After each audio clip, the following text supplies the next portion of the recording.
देशवा बेचै पर धनवा, देशवा बेचै पर धनवा, आनर हुइया भगवनवा, आनर हुइया भगवनवा, देशवा बेचै पर धनवा, मुस्की मारै बेईमनवा जनवा। जवाहरलाल नेहरू विश्वविद्यालय से हमने एमए, एमफिल और पीएचडी की डिग्री ली। पहले तो यही ख्याल था कि कहीं प्रोफेसरी की जाएगी।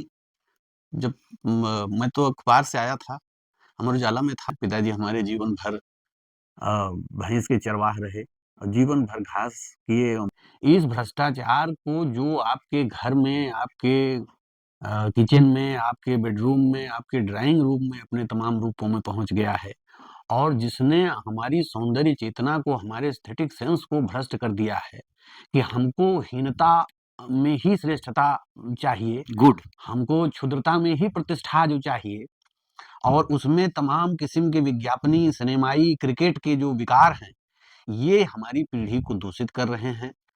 फूहर पातर सेना सपरे, फूहर पातर सेना सपरे, मनई मन के भारी चाही, क्या बात। मनई मन के भारी चाही, दाल भात तरकारी चाही। आज साथी के साथ सुल्तानपुर निवासी ब्रजेश कुमार यादव, जो डॉक्टर ब्रजेश कुमार यादव कहे जाते हैं। आप अवधि लोक संस्कृति से जेएनयू जवाहरलाल नेहरू विश्वविद्यालय से पीएचडी हैं और गांव गिराव में घूम घूम कर लोक गायन कबीर की तरह से करते हैं। कबीर की ही थाती ढाई आखर प्रेम को लेकर के गांव गांव, शहर शहर भ्रमण जिनका दैनिक कार्य है। हम साथी के दर्शकों के लिए ब्रजेश जी से चाहेंगे कि वे आज खुद साथी के दर्शकों को अपना परिचय दें। साथियों, नाम बताया आपने, ब्रजेश कुमार यादव नाम है मेरा, और हमारा घर सुल्तानपुर जनपद लगता है, कादीपुर तहसील है, और कमियां बहाउद्दीनपुर गांव है। प्रारंभिक शिक्षा हमारी गांव के विद्यालय में ही हुई। प्राथमिक विद्यालय डोमापुर में है, वो हमारे पड़ोसी गांव में, और फिर प्री मैट्रिक भी गांव के विद्यालय से ही किया हमने। फैजाबाद से हाई स्कूल एंटर किया, फिर उसके बाद इलाहाबाद विश्वविद्यालय से बीए किया, और फिर बीच में इधर-उधर थोड़ा नौकरी-वोकरी भी कुछ दिन किया अखबार में, और फिर जवाहरलाल नेहरू विश्वविद्यालय से हमने एमए, एमफिल और पीएचडी की डिग्री ली। जवाहरलाल नेहरू विश्वविद्यालय से एमए, एमफिल, पीएचडी ये किस वर्ष के आसपास की ये बात है? 2006 में हमारा एडमिशन हुआ, और फिर 2015 में हमारी थीसिस अप्रूव हुई। तो आपका विषय क्या रहा रिसर्च का? हमारा रिसर्च का विषय था, उसका नाम एग्जैक्टली था performing folk arts of Awadh, Awadh की प्रदर्शनकारी लोक कलाएं। तो ये जो गीत गान प्रचलित हैं विभिन्न समुदायों की, जातियों के बीच में, तो इन्हीं पर आधारित है। आल्हा चनैनी से लेकर के जितना गायन की शैलियां हैं हमारे अवध के जनपद में, अवध का मतलब सुल्तानपुर, अंबेडकर नगर, जौनपुर, फैजाबाद, रायबरेली, प्रतापगढ़, इस खित्ते में पूर्वी अवधि का जो इलाका कहलाता है, तो वहां जितनी प्रचलित शैलियां हैं नृत्य और गायन की, खास तौर पर जिसमें दोनों है, गायन नृत्य दोनों है, तो उसके प्रदर्शन के पक्ष पर, और उसके जो उसमें टेक्स्ट होता है, जो गायन होता है, उसमें जो विषय वस्तु होती है, उसके बारे में भी उसमें हमने विचार किया है। देश की राजधानी दिल्ली, जहां जाना माना विश्वविद्यालय जेएनयू और जामिया मिल्लिया इस्लामिया जामिया के नाम से जो प्रसिद्ध है, इन दो विश्वविद्यालयों में देश भर के छात्र लालायित रहते हैं कि किसी भी तरह से हमारा प्रवेश हो जाए। आप जेएनयू में एमए, एमफिल और उसके बाद पीएचडी आपने किया और उस समय आपने क्या सोचा था कि एमफिल और पीएचडी के बाद हम क्या करेंगे? मैं वहाँ से नौकरी छोड़ के जी। आया था मैं। तो पहले था कि ठीक है इधर कर लेंगे, प्रोफ़ेसरी की जाएगी। लेकिन जब थीसिस हमारी अप्रूव होने के कगार पर आई, तब तक इधर जो है सत्ता परिवर्तन हो चुका था 14 में ही। तो इसलिए हमारे सामने सवाल ये हो गया कि शिक्षण जो है, वो शिक्षण के नाम पर क्या करना है हमको? तो अ, शुरुआती कुछ कोशिशें थी उसमें उस दिशा में, लेकिन धीरे-धीरे मैं इस नतीजे पर आ गया कि हमको जो अध्यापक के तौर पर जो सांस्कृतिक प्रचार करना है, कक्षा में भी वही काम होता है, तो उसको हम थोड़ा और बड़े दायरे में क्यों ना कर सकते हैं।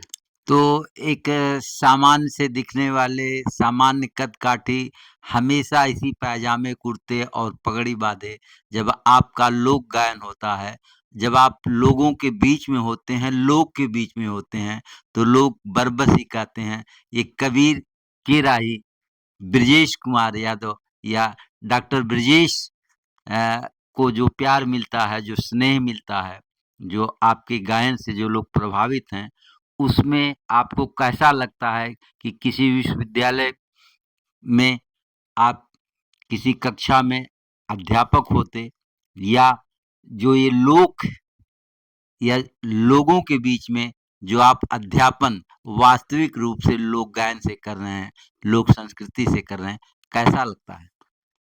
उसमें कॉमरेड ये है कि असल में थीसिस करते-करते, पीएचडी करते-करते ये बात समझ में आई कि यहाँ आज की तारीख में भी हमारे समाज में चीज़ें उल्टे क्रम में चल रही हैं।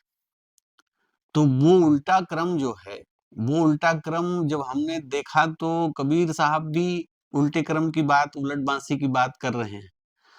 तो उनकी उलट बाँसी तो वैष्णव पंथ की वजह से आती है, भक्ति भजन भगवान की वजह से आती है, अवतार परलोक और पुनर्जन्म की वजह से आती है। तो उन्होंने उस कठिनाई को बताया है, जैसे ये कहा ना कि "ऐ गुणवंती बेलरी, तौ गुण बरन न जाए" और "जर काटे से हरियरी और सींचे से को मिलाए"। तो अब जड़ काटने से हरी हो रही है और सींचने से कुम्हिला रही। इस गति को देखना, ये इतिहास की चेतना को देखना था। हम आपके व्यक्तिगत जीवन पर भी आना चाहेंगे। आपके परिवार में आपके माता-पिता और आप कितने भाई-बहन हैं? मैं अकेला भाई हूँ, बहनें हमारी छोटी 2 हैं, उनका विवाह हो गया है, वो लोग अपने घर पे हैं और माता-पिता हमारे दोनों अभी हैं, माता हमारी अशक्त हो रही है थोड़ा और बाबू हमारे अभी एकदम अच्छे हैं। पिताजी हमारे जीवन भर अ, भैंस के चरवाह रहे और जीवन भर घास किए और माने पशुओं के बीच में ही सारा जीवन, अभी भी उसी को एन्जॉय करते हैं। ब्रिजेश जी, हम साथी के दर्शकों के लिए जानना चाहते हैं कि आपकी आय का साधन या कितनी खेती-बाड़ी है? जैसा कि आप बता रहे हैं पिताजी हमेशा घास करते हुए, कृषि करते हुए जीवन हमारी जीते आ रहे खेती हैं। साढ़े 4 और बीघा करीब है, तो समझिए कि वही आय का स्रोत है, वही भरण का स्रोत है और उसी भरोसे हमारे परिवार का पोषण हो रहा है। जो कि लगभग बहुत अपर्याप्त सा ही है या काम चलाऊ जैसा ही है।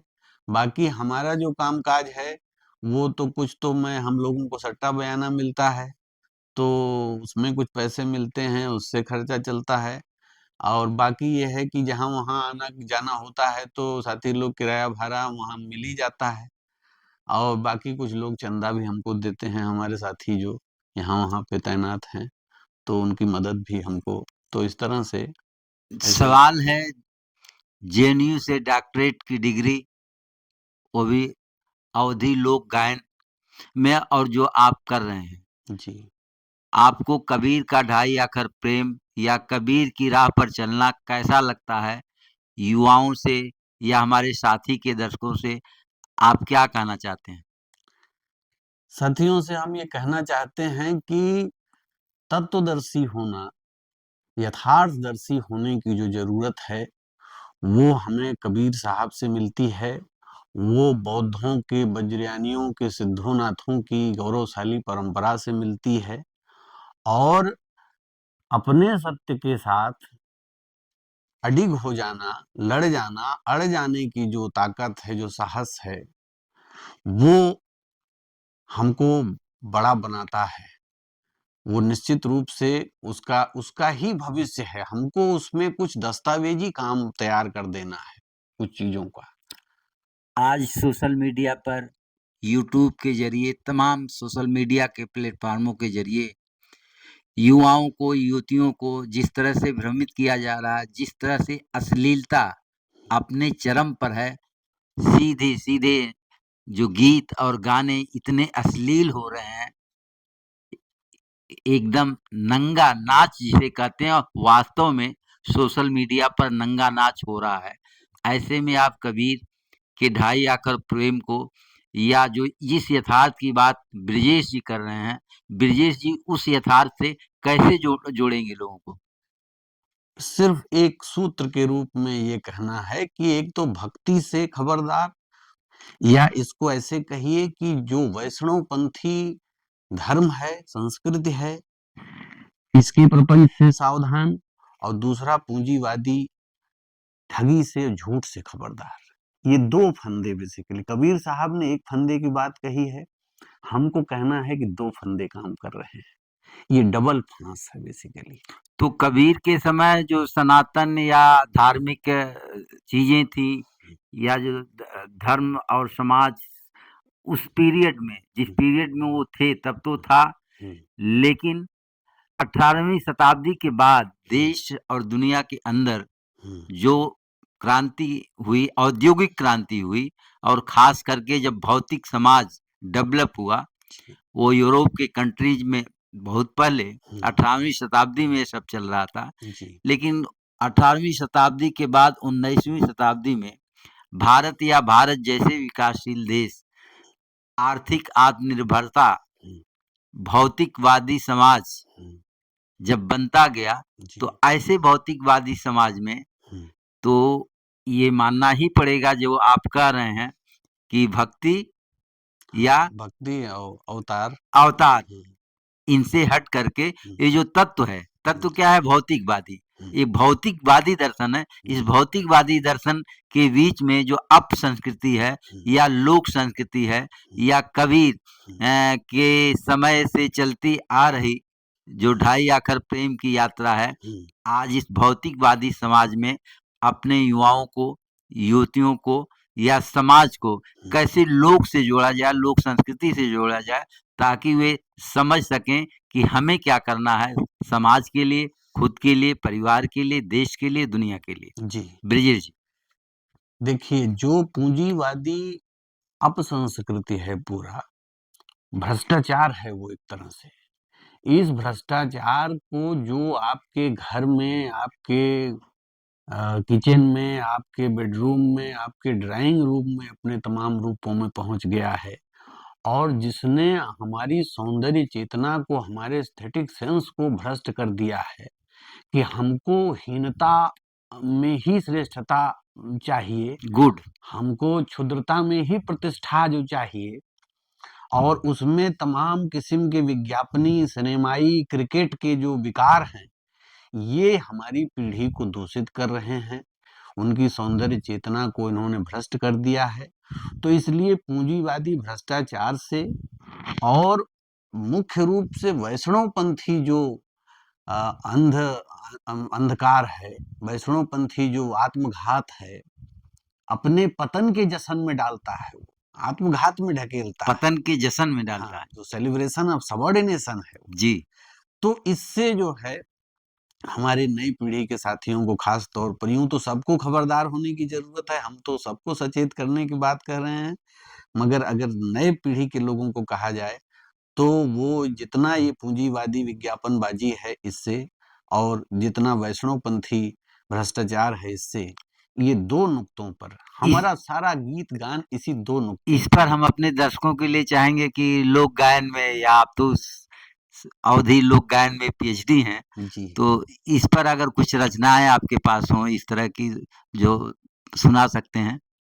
हाँ, एकदम सुना सकते हैं। दाल भात तरकारी चाही, दाल भात तरकारी चाही, रोटी फुल्क करारी चाही, रोटी फुल्क करारी चाही, फूहर पातर सेना सपरे, फूहर पातर सेना सपरे, मनई मन के भारी चाही, क्या बात। मनई मन के भारी चाही, दाल भात तरकारी चाही, रोटी फुल्क। हम कह सकते हैं आप अपने साथी के दर्शकों को जी। कि डॉक्टर ब्रजेश कुमार यादव, जो सुल्तानपुर के निवासी और सुल्तानपुर का से सटा जिला फैजाबाद, अब जिसे अयोध्या के नाम से जाना जाता है, और उसी सीमा के आसपास जो अंबेडकर नगर का इलाका है, वही आपका भी इलाका लगता है, जहाँ तक हमें जानकारी है। जी। और उसी इलाके में हम्म, पैदा हुए थे राजबली यादव, जो स्वतंत्रता संग्राम सेनानी रहे और भारतीय कम्युनिस्ट पार्टी के विधायक भी रहे। आजीवन उन्होंने लोक के लिए अब से चेता मजूर किसनवा, नहीं तो फिर पछतैबा ना, उनका जो लोकप्रिय गीत उनके जीवन के ऊपर किताब भी आ चुकी है। और ऐसे अवध में सुल्तानपुर में हम आपको राजबली जी के बाद डॉक्टर ब्रजेश कुमार यादव के रूप में, दूसरे राजबली के रूप में हम देख रहे हैं अपने साथी के माध्यम से। हम आपसे चाहेंगे कि आपका जो ये प्रयास है वो पूर्वांचल ही नहीं, अवध ही नहीं, भोजपुरी जो समाज कहा जाता है, जो लोक संस्कृति कही जाती है, उस लोक संस्कृति में ऐसे और भी लोग डॉक्टर ब्रजेश कुमार यादव की तरह से कबीर की भूमिका में आए, ढाई आखर प्रेम की भूमिका में आए, ताकि समाज की एकता, वो चाहे सामाजिक एकता हो, सांस्कृतिक एकता हो, हर तरह की एकता में सहायक बने, एक पुल का काम करें। हमारे साथी के दशकों से साथी यूट्यूब चैनल पर डॉक्टर ब्रजेश कुमार जी, हम आपसे फिर मिलेंगे, लेकिन हम आपसे चाहते हैं कि आप सार स्वरूप या बातचीत के अंत में आप हमारे साथी के दर्शकों से क्या कहना चाहते हैं, किस तरह का समाज हो, किस तरह का देश और दुनिया हो, कैसे हम ढाई आखर प्रेम के माध्यम से समाज को जोड़ सकते हैं, आगे बढ़ा सकते हैं।